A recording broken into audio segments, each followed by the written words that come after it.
Hello guys.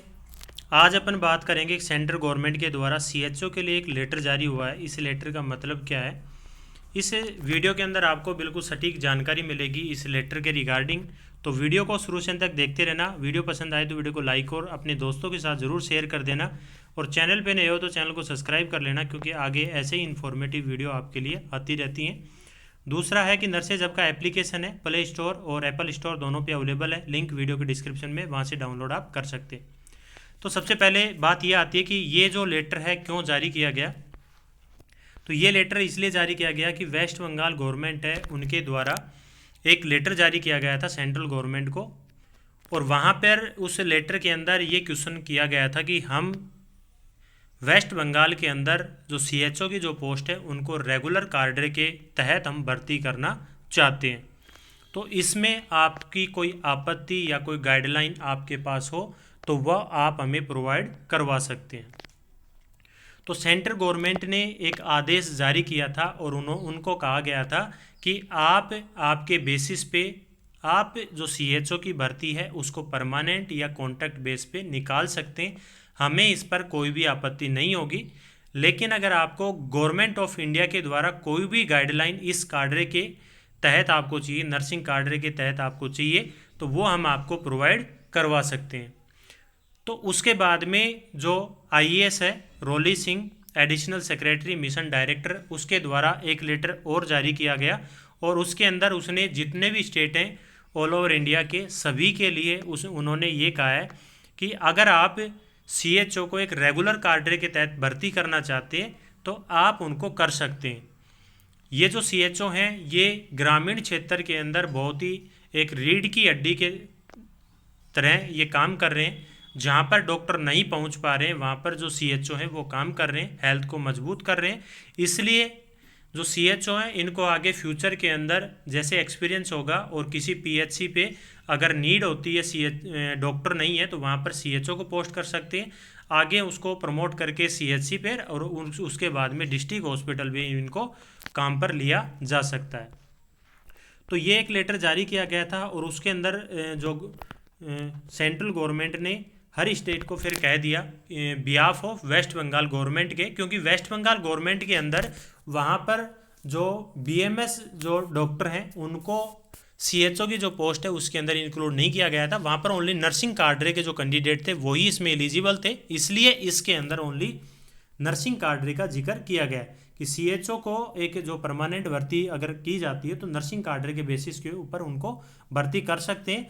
अगर किसी प्रकार की टेक्निकल या फिर कोई और अगर आपको ज़रूरत पड़ती है तो वो गवर्नमेंट ऑफ इंडिया से आप हेल्प ले सकते हैं। दूसरी बड़ी बात ये होती है कि जब भी एनएचएम की अगर बात करते हैं तो एनएचएम के अंदर जो भी बजट आता है उसका 60% और 40% का रेशियो होता है। जो 40% होता है वो सेंट्रल गवर्नमेंट का, 60% स्टेट गवर्नमेंट का।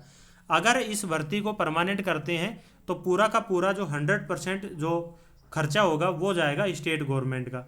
तो स्टेट गवर्नमेंट के पास इतना बजट नहीं है कि वो सभी को इतना बजट के तहत सैलरी है वो प्रोवाइड करवा सकें। अब फॉर एग्जांपल अगर बात करें तो इसके अंदर ऑल ओवर इंडिया के अंदर जो टोटल जो सीएचओ है वो 94,308 सीएचओ लग चुके हैं। अगर अपन देखें तो 3 स्टेट की, राजस्थान, एमपी और यूपी, अगर इन 3 की देखें तो यूपी के अंदर 20,000 से ज़्यादा जो सीएचओ हैं वो भर्ती हो चुके हैं। अगर 20,000 जो सीएचओ हैं अगर उनको परमानेंट अगर करती है तो ये पॉसिबल नहीं है बीजेपी गवर्नमेंट के अंदर, क्योंकि बीजेपी गवर्नमेंट आपको पता है कि ये परमानेंट तो क्या, ये कॉन्ट्रैक्ट की भर्ती को भी ख़त्म करना चाह रही है। इसलिए इस गवर्नमेंट के अंदर ये पॉसिबल मेरे को नहीं दिख रहा है। बाकी कुछ भी पॉसिबल हो सकता है। और अगर आपके मन में ये हो कि अगर वेस्ट बंगाल के अंदर वहाँ पर परमानेंट हो जाते हैं तो हम कोर्ट केस करके हम भी परमानेंट हो जाएंगे, तो इसके लिए मेरा आंसर ये है कि वेस्ट बंगाल में अगर परमानेंट हो जाते हैं तो ये जैसे कि अपना नर्सिंग का कार्डर है, स्टाफ नर्स का एक कार्डर है, वहाँ पर भी परमानेंट भी पोस्ट है, हर स्टेट में पोस्ट है परमानेंट, एम्स में भी है, हर जगह पे है जो रेगुलर कार्डर पे भर्ती की जा रही है।